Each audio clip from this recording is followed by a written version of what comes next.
Introducing D'Addario's DIY cable kit with mini plugs. Each cable kit makes up to 5 top-quality custom patch cables. Turns out your board doesn't have to be so packed after all.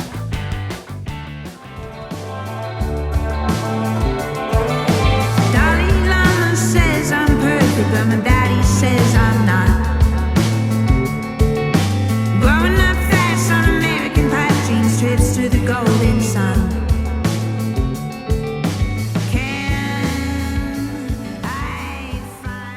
Hey everyone, this is Chris Keys for Premier Guitar, hanging out in Nashville's Basement East with Liz Cooper of Liz Cooper and the Stampede. Liz, how are you doing? Good, how are you doing? Thank you. Well, I'm doing well. Thank you for asking, and thank you for your time. Let's just get right into it. This is a very special instrument. It is a collaboration that I'm sure you had with Creston. So how did it come to be about? Because I've known you as more of an SG player, and now this is kind of your main guy. Well, the SG is actually Grant Prettyman's. Okay. He plays bass for me. I've heard of him. Yeah, he's somebody to know. But yeah, it's just as a backup. I've never really had a backup guitar that I've loved, and he's been kind enough to let me borrow it. But this is definitely my baby. The Creston, I don't have a name for it besides just Creston, but I guess I heard about him probably 4-ish years ago. I'm trying to think of how long I've had this. I've had this for probably like 3 years. And there are some people in the Burlington area, he's from Burlington, Vermont, that I liked their style of playing. And I just kind of looked him up, and I thought his work was beautiful, and just he makes this from the woods of Vermont. Yeah, and there aren't some of them like old wood or like reclaimed wood or something like that? Yeah, everything on here, like this is, I think, Indian rosewood, the neck, and I'm trying to think of, I think it's maybe 40 years old.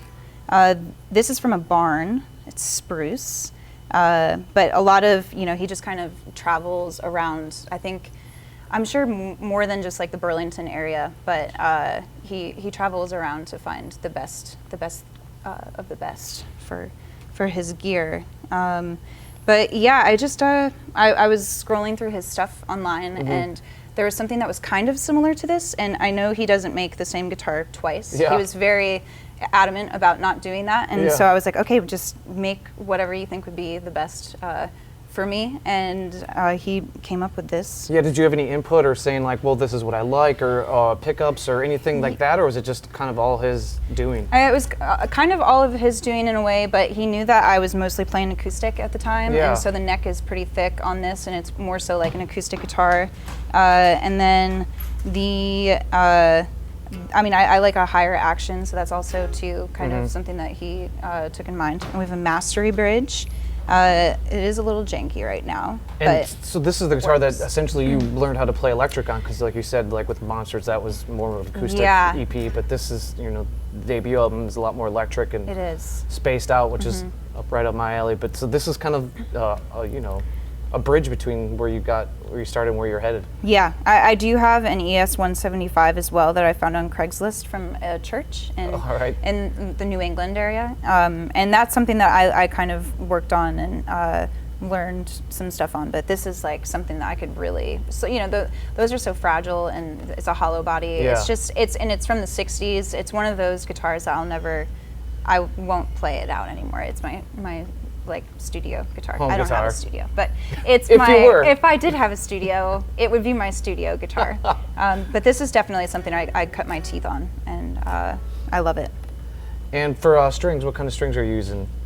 Well, right now I think these are just is it D'Addario strings or whatever. I've been messing around with the Gabriel Tenarios, and I really have liked those. And right now, I think these are 11s, but I've been also messing around with 12s, which, or I think 12s, but is it the thicker string? Yeah. Yeah, I've been messing around with that. And it's just different depending on like the pick that I'm using too right now. There's a lot of intricacies that can go into the spring. 0.73 millimeter Dunlop. And is that something you're switching around a lot or not? I go between this one and the blue one, but it just also depends on the size string that I use. Yes. But, what else would you like to know? I believe from looking up or seeing online is that this has Lawlers in it, Lawler P90s? It does. What do you dig about the P90 setup versus maybe a humbucker or a true single coil? These really cut through. They're definitely really buzzy. Yeah. But I feel like the sound is really like, it's not piercing, because piercing is like a negative way to think about it, but it just cuts through really nicely. Yeah, it's very direct. Especially because you guys are a three-piece, so you got to make as much noise as you can. Yeah, that's what it's all about. And behind me here is Vox Ac15, correct? Very correct. And what do you dig about this, and how did you kind of get to this being your amp? Well, I am obsessed with the Beatles, and they all use the Vox amps, and this one was actually less expensive than just like the black ones or the brown colored ones. There's really no story behind it besides it was just the cheapest one, and I got it from Guitar Center, and that's kind of how it became mine. And a lot of people think it's vintage. I think it's just because I didn't have a proper case for it for a long time. So it's beat to hell. It's just been beaten up, and yeah, I mean, but it sounds amazing. I'm not totally sure what kind of tubes are in it. I think if it's a 15, it's just got two 84s in it. It's very possible. But yeah, and do you mess with the tremolo on here, or do you kind of go through your pedals? I go through my Boss. Which we can talk about now, your pedal board, but I do want to acknowledge that the fact that Garfield is still here, because I saw you guys in Louisville Yeah. a couple months ago. He was along for the ride. Glad to he's part of the team. Yeah, Garfield will always be here, I think. He's here, he's on our backdrop, he's on the kick drum. Oh yeah. We do have a new addition here too. We have a little dinosaur Godzilla kind of thing. I found him in the road, and I decided to make him a part of our family. He's a good companion. Yeah. Well, as I alluded to, it's pedal time. So I guess we'll start with the tremolo. What do you like about the Boss versus even just using the Vox onboard tremolo? Well, I mean, I like having it by my feet. I can just kind of mess around with it a lot. It's definitely, this is something I use in all of my songs. Yeah. It really moves things along for me. Just kind of something going from like,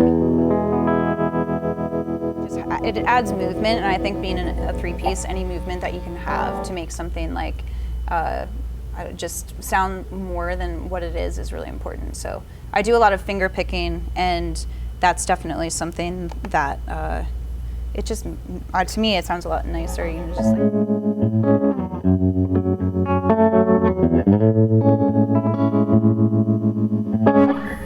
yeah. Before we get any further into the sounds here, what do you enjoy that you're being able to explore with the electric guitar that you obviously didn't when you just learned on the acoustic and had a little more bare bones setup? What have you really enjoyed in the 3 or 4 years that you've really taken off? Because you're a hell of a player already. Thank you. Yeah. It just is a very different feel than the acoustic guitar. You can really dig in, but you can also be very fragile with it as well. I don't know, I just feel like the amount of sounds that you can make compared to an acoustic guitar is vast. So I love the acoustic guitar for writing songs, but I've actually been writing a lot of songs on this though recently too, and I think maybe it's just one of those things where all I knew at the time was just an acoustic, and then all of a sudden like this kind of popped into my life, and I think, I'll always love folk music and finger picking and doing all of that, but I really enjoy the sound that and the power that an electric guitar makes. What would you say has contributed to you having such a rhythmic nature in your finger picking, Pat? Like the way that you finger pick stuff in the song that's carried it's really based in rhythm, whether it's pedals on top of it or just a acoustic guitar. Sure. You have a really rhythmic nature about your music. Yep. Well, thank you. It's hypnotic in a way. I started playing, the first instrument I played was the drums. My dad is a drummer, and so he would make me do he would make me do paradiddles or just the rudiments on a practice pad. And so I think doing that and like playing air drums and just learning how to play the drums, everything has been really percussive for me, or that's something that I listen to and hear, just like drum beats, and before guitar or anything in songs, it's drums and bass are what my ear kind of goes to. And so when I'm playing, I play to Ryan, I play to his drums and like what he's doing. If he's doing a certain thing. I just like really locking in with him, especially. Cool. Well, let's get back to the pedal. And I could have sworn, listened to the record countless times, is that there's a phaser involved, because like in the beginning of like Mountain Man or anything like you're saying, finger picked. Yeah. There is like I always assumed it's some type of a phaser, whether it's like because it's like it has elements of Jerry Garcia in the Muchon 3, or there's parts too where it's like more vibe, which I see a vibe pedal on there, like similar to like maybe Hendrix Machine Gun. Like that's always your sound kind of waffles between those. So to not see a phaser shocks me. Yeah, I think So that's where the tremolo comes in. It's the tremolo, and then also this soul vibe.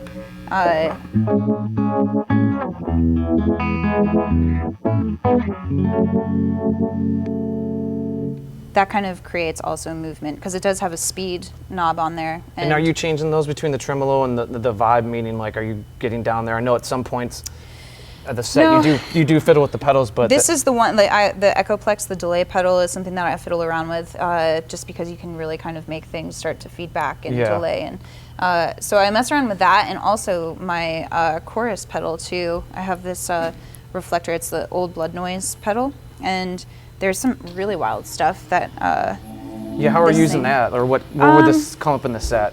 Well, so I haven't really messed around with like actual chorus sounds. Really, I just feel like the last record and the music that we have doesn't necessarily, it doesn't fit that for some stuff. But I use this.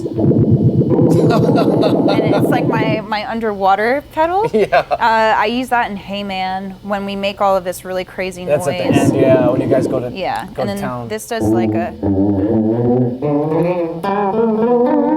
It's kind of like spaghetti. Yeah, it's like a broken Leslie. Yeah. So I use that in Hey Man and some other stuff too. As it definitely has a boost to it as well. But this Echoplex is something that I use for everything, because it definitely like, I don't know, I mess around with the feedback too. It kind of has this really,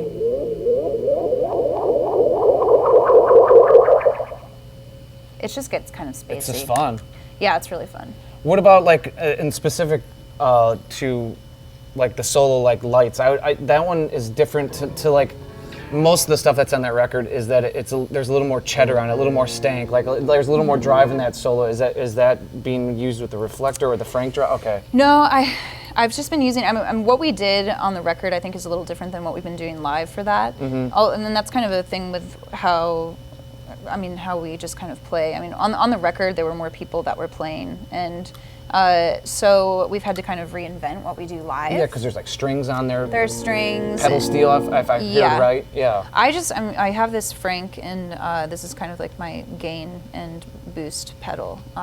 So like solos or anything like that really cuts. It just is, it's just really, really loud. Yeah. But yeah, for that I've just been using this, and I also just, when I'm in the song, I have really no idea what I'm doing. You're just kind of stomping. I'm kind of stomping. I know what I'm doing, but it's muscle memory at that point. It's just kind of happening. And what about Dalai Lama's? Like one of the few times I've seen you guys, is that's like my favorite part of the set, because that's a part where everyone kind of takes a breath in terms of the audience starts to feel a little closer to the band, and then that's when things take off from there in terms of everyone said their pleasantries in terms of singing a couple songs, and that's where you guys we're like, off. Hello, this is, Here's a couple songs, and here's Dalai Lama. Exactly. Chew on this. Yeah, which is, I love that. We always kind of play that as our third song. And to go on that, is that, do you have the path figured out of how because a lot of the songs you guys stretch out, especially live. Yeah. Or like, because I know that you probably have a set list planned out, or is the songs within them kind of like meandering in the sense that you guys just have fun on stage? Everything is really planned. We like to jam and get into that. I guess we like to extend the songs, but I don't like to go off and like be unintentional with it. So I'm not like necessarily. In Dalai Lama or Hey Man, that's a pretty open thing for me, and I feel like all of us, we kind of do different things every time, but we don't really veer too far from it. It's something that we know exactly what's happening at all times, but we we test things for ourselves and Yeah. you know, for each other to kind of mess around with each other. But yeah, Dalai Lama is everything is, you know, it's kind of mathy, I guess, in our own way. Yeah, I like the mathy music. And to keep going along with the pedal board is how do you use the BitQuest? Because that would be something I would not. just got this. How have you been using it so far? Well, so far I've been using it as kind of this like octave thing. But this offers a lot. I'm afraid to mess around with it too much as far as like turning it because it will just start feeding back. But yeah, I just got this right before we left for tour, and I've been mainly using it for that sound. But I definitely want to mess around with. I know it kind of has this fuzzy thing to it, which is why I got it in the first place. It's just like a really beefy, just fuzz. So I'm excited to see what I'm gonna do with this BitQuest.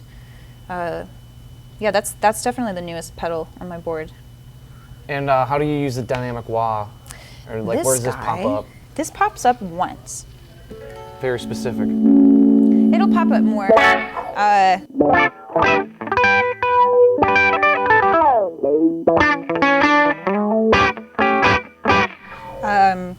Yeah, I think I've been using it more with what we've been writing. But for Fondly and Forever, I use that. Like just in a section. Yeah, I'm not necessarily like Jerry Garcia up there. Yeah. I like to keep that for when I actually really need to use it. Tasteful. And last but not least, in terms of being talked about, is the Hall of Fame. Is that more of you always have the reverb going? Not always, but it just always adds just an extra, I don't know, it just always sounds really nice to me, having some reverb on there for when you really need it. A lot of our like more rockin' songs for solos, just anything to kind of add more of a blanket in a way of just to cover as much ground as I can. Yeah, it's just, I definitely kind of use that, probably in every single song I use that at some point. And before we let you go and move on to talk about Grant's gear, I would love to just pick your brain in terms of what's like your favorite tone that you have currently living on this board that you love when it comes on to showtime. Favorite tone? Or combination of pedals. We've been you know, writing, and there's a new song that we have called Je T'aime, where it's just kind of this like, I don't know, the beginning, it's nothing fancy, but just kind of this darker, like,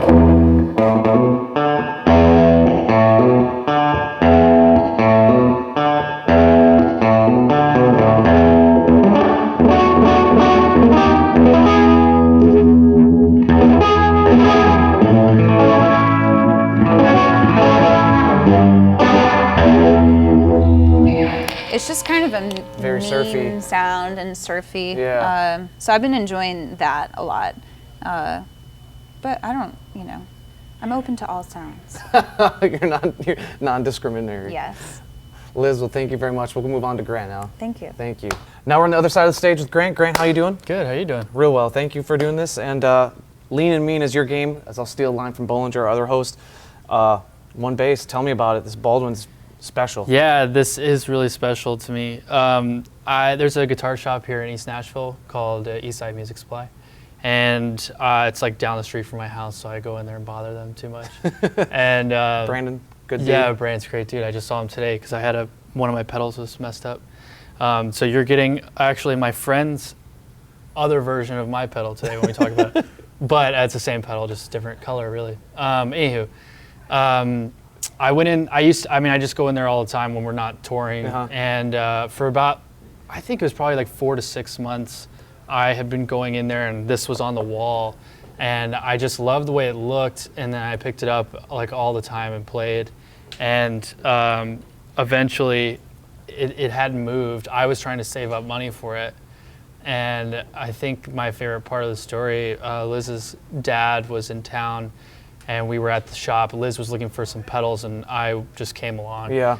And I started playing this in the shop, and Liz was like kind of jamming to whatever I was doing. and I started talking to her dad about how much I wanted it and stuff. And like 3 weeks later, I was sitting at home and her dad called me, told me to go pick up a pedal that he had bought for Liz at the shop. And I went in there and I was like, hey, they told me, Liz's dad told me to come pick up a pedal.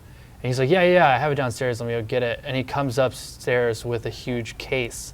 And I was like, hell of a pedal. I was like, wait, no, we were talking about pedals, not a guitar. And he was like, no, I know, this is the pedal. And I was like, what do you mean? And I opened it up and this was in there. And I freaked out. Liz's dad had bought it for me like over the phone. So you're like an adopted lucky. son all of a sudden. Oh my gosh, Yeah. I love it. So he's such a great guy. But I don't think it would have taken me until like now to be able to afford it. So, and that was like probably 2.5 years ago, maybe at this point.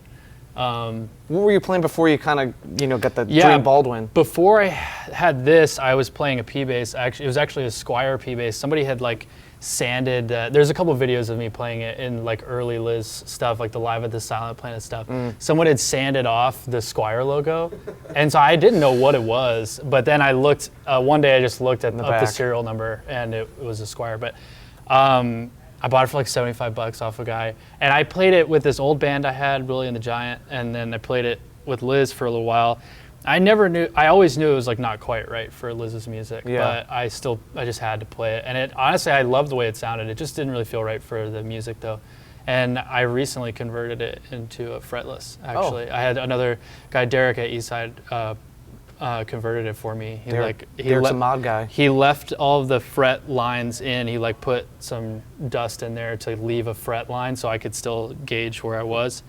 And I love playing that thing, but I'm not ready to pull it out live yet, but in the studio for sure, and hopefully I'll get better and better at playing it. Cool.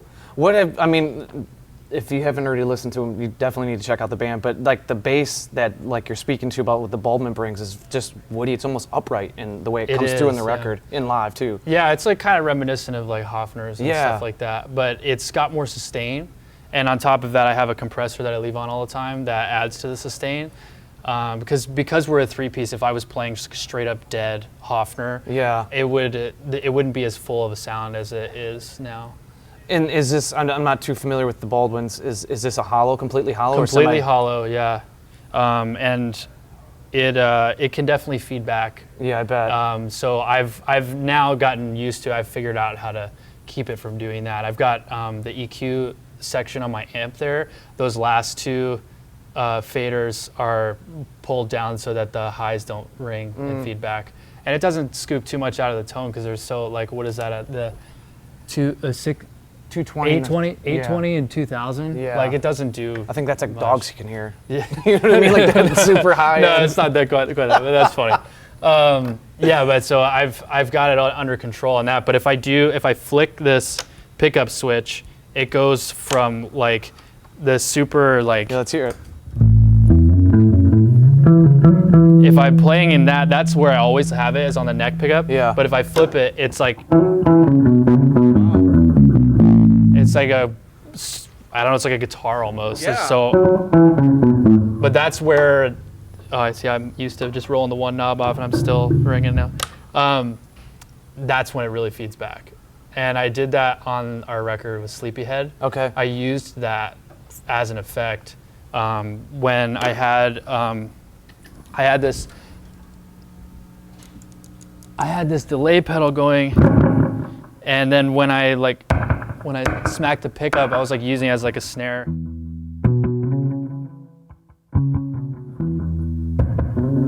I can't remember exactly how I played it, but I was like hitting the pickup because it's so hot, this bridge pickup, and I could never get away with it live though.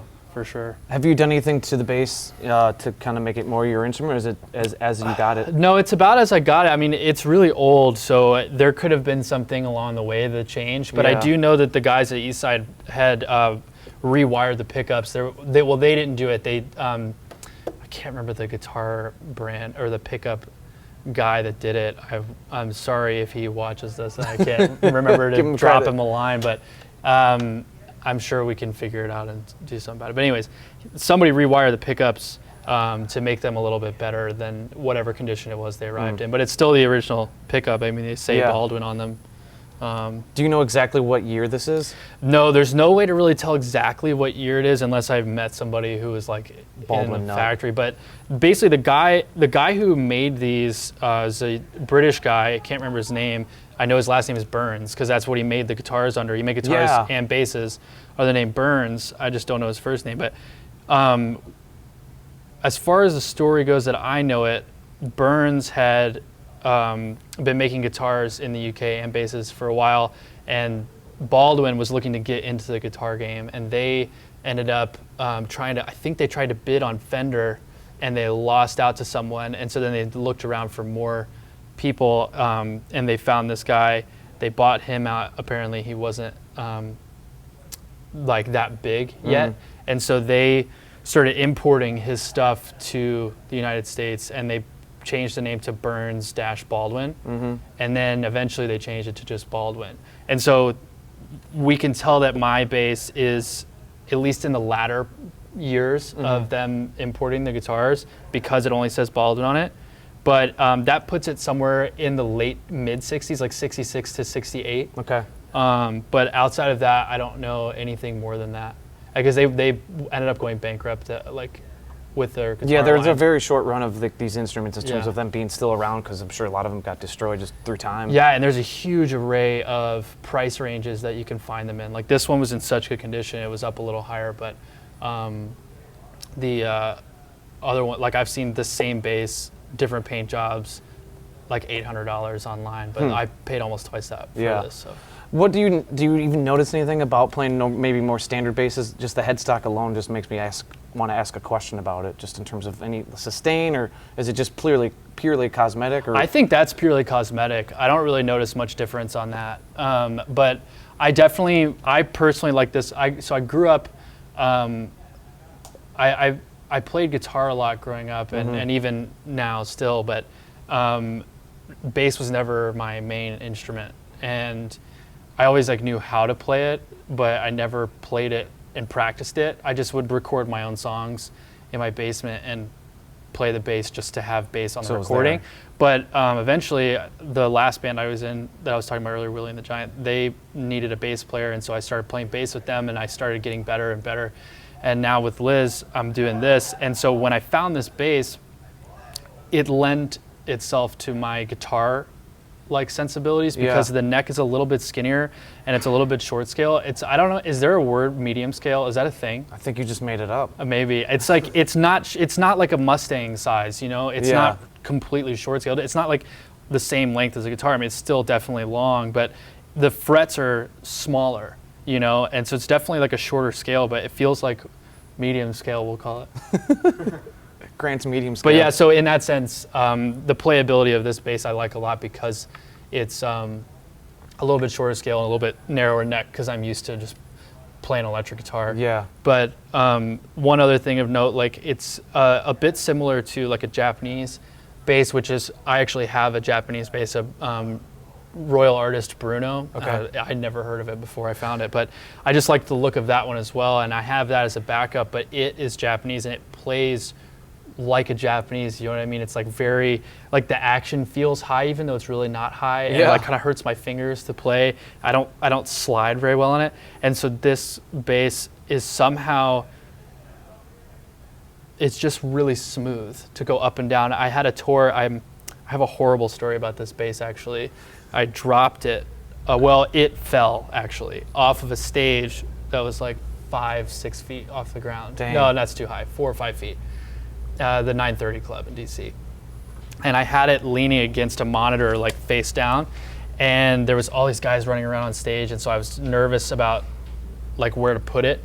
And so I set it there for 1 minute, and then Ryan started practicing, or kicking his kick and stuff, and it shook the stage and ended up shaking it off the stage, and it fell face first on the ground, and the back started splitting a little bit. Oh.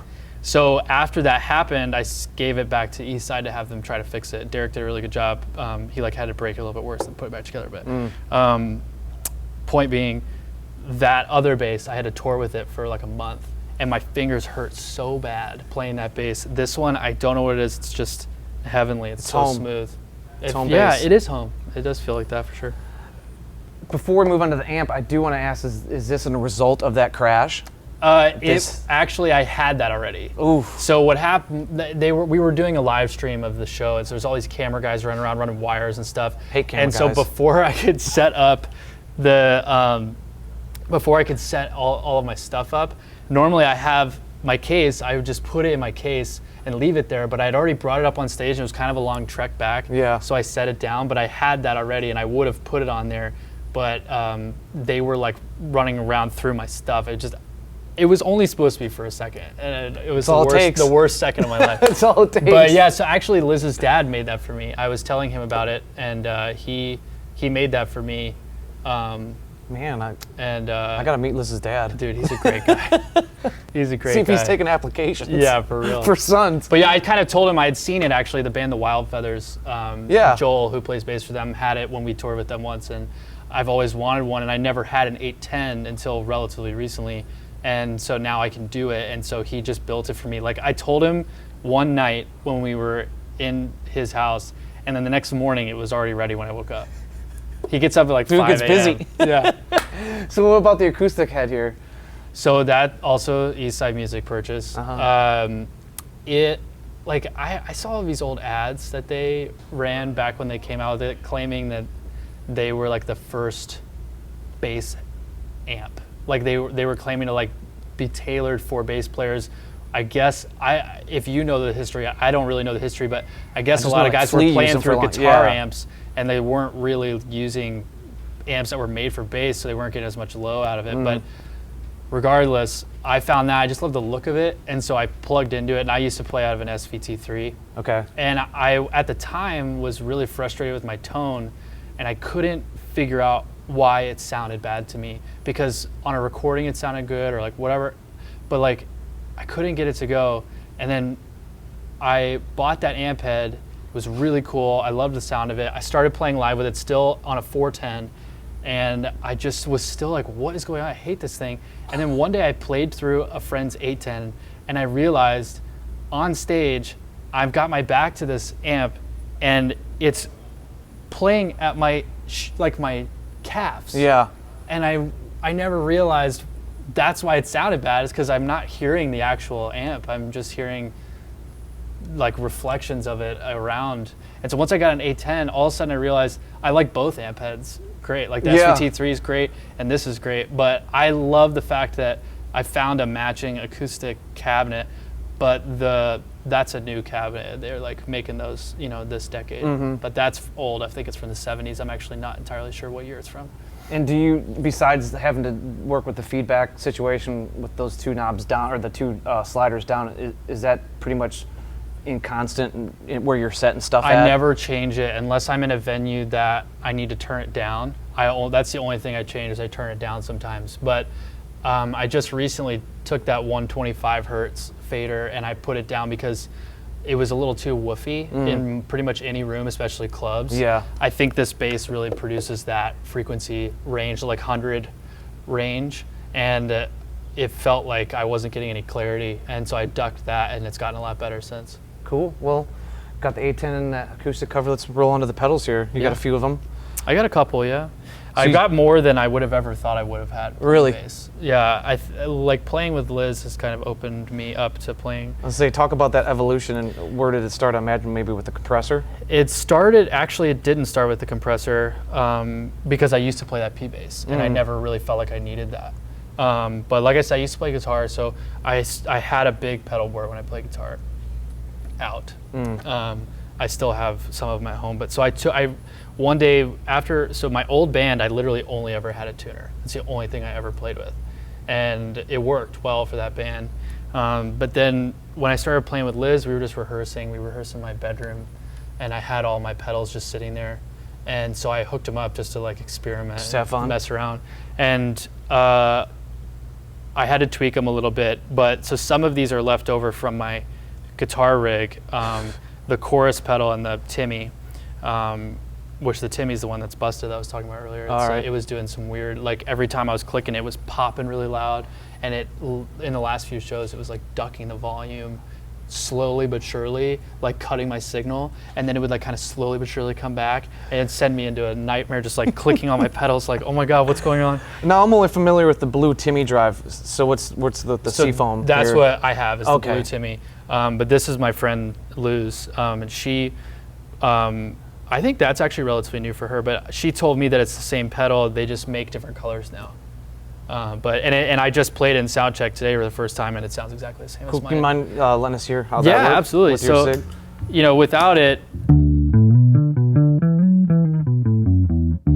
and with it, I try to not have it change volumes at all for the sound guy, but I add a lot of crunch. And when I play with a pick, it's a lot more clear.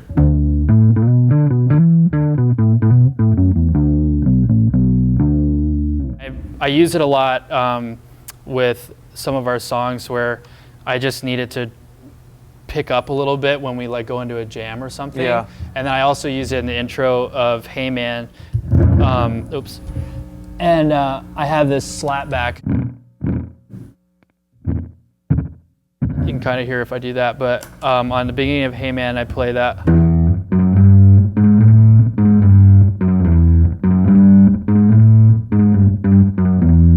And then in the Just thickens it up. yeah, and when the verse comes, I duck it back up, just for Liz's vocal to pop out on top. And is that the only time the Canyon gets used? Is before and the playing to Hey Man? No, I use the Canyon. So firstly, my old guitar rig had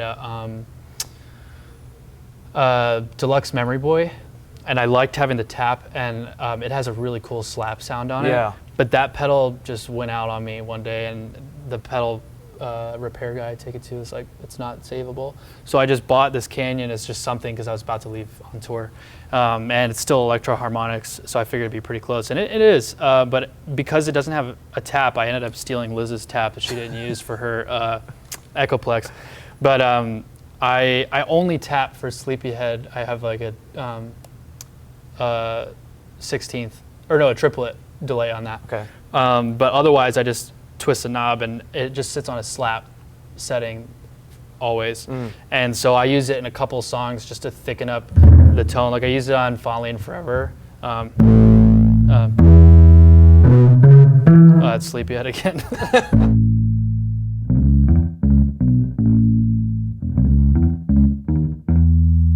And I do that in the middle of the riff to kind of pull it up.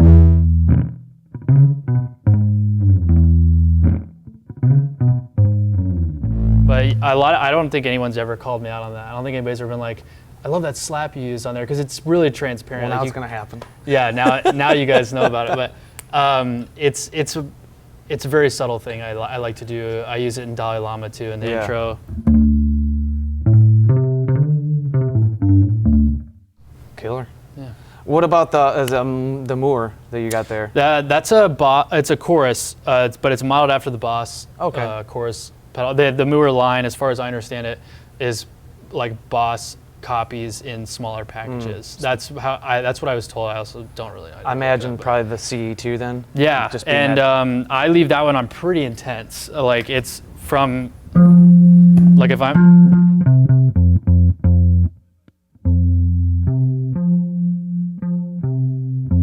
Like I don't think it can get much more. This is all the knobs up. But because I'm the floor of the band, I don't want to get you can't get too far out. much. But like on our song Dalai Lama, it's not up that high normally. It's basically like 75 or 80% of as intense as it can go. I think it speaks to the bass of how bassy it is, because it retains that note even though you're pretty much maxing on that chorus. Right. And so you got the last two that we kind of haven't touched on, with the Pog and the Saffron. How are you using those two? So normally also, I know you'll probably have a picture of this set up. I've been debating. I just got the Pog. I would think I want it at the beginning of my signal chain. That's where I feel like octave pedals should go. But I got lazy the day I set it up, or the day I got it. I had a tremolo up there. Honestly, that slot at the top left of my board has always been a random pedal I'm trying out and seeing what I like about it. But I bought the Pog because when we wrote that song Liz was talking about, just a Tem, the Canyon has an octave setting on it. And when we wrote it, I was messing around with that octave setting, and I was like, you know what, I need to have a separate pedal for the octave because I still need the Canyon in other ways. So I bought the Pog, and I just threw it in the top left because I didn't feel like rewiring everything. Yeah. And so it just still lives there, but I honestly it doesn't sound like terrible. I just haven't moved it. Do you use it? I'm not familiar with the Pog or the micro Pog.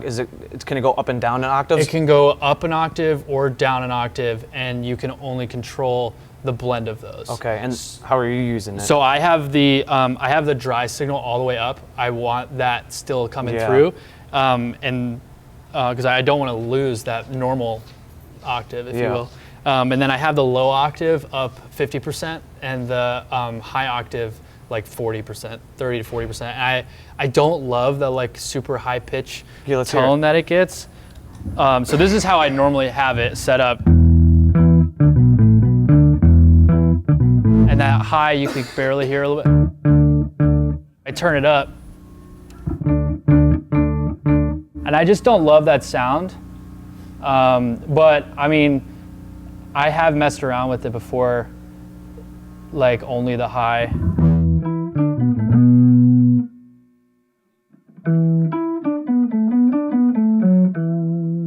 Comes through when you're playing the lower strings. It does. Down the neck. I just don't really love it. So I leave that. I still want that layer to add thickness, but and I normally run that with in the Jatem. I run it with a Timmy, and that's a really cool tone to me. And that's the only thing I use it with right now. But every once in a while, if I'm feeling heated in a jam, I'll kick it in. Like I've been doing it in Dalai Lama a little bit if I want the floor to fall out, because it really kicks into the subs. Yeah. But for the most part, I only use it in that song right now. We'll see what I write with it down the road. To go back real quick, Grant, there's no wrong way to set up your pedal board. You do whatever you want. You know what I mean? And pedal board doesn't matter. No, it's whatever true. suits you. It's true, and that, I'm not afraid to admit that I got lazy and just put it there at the end. Might work, might not. But I do think that sometimes there is a reason to do stuff, and it is definitely personal. But I used to actually have the compressor at the beginning because I needed this bass. This bass is really like, this is the normal volume, and this is. Found that if I'm like. They're all up the fretboard resonating and or sustaining the same. But when I didn't have my compressor on, I felt like different parts of the fretboard all had like different volumes. Yeah, like dead spots. Yeah, they just resonate different. And so I like have to have that saffron squeeze on. And I don't really have that compressor for any particular reason. It's just the first one I came across. It's the only one I play. And I do love it's got a lot of different knobs on it I can change around. Yeah, you can really mess with it. Yeah, but I leave it on 24/7. I never turn it off because this guitar needs a boost. It needs a little kick. And a little like curving into its pocket. Yeah. Yeah. Did I answer your question that you just asked me? Yes. Okay. Thank you for checking, Grant, and thank you for spending the time talking to us about your gear. Thank you, Chris. Chris Keys from Your Guitar.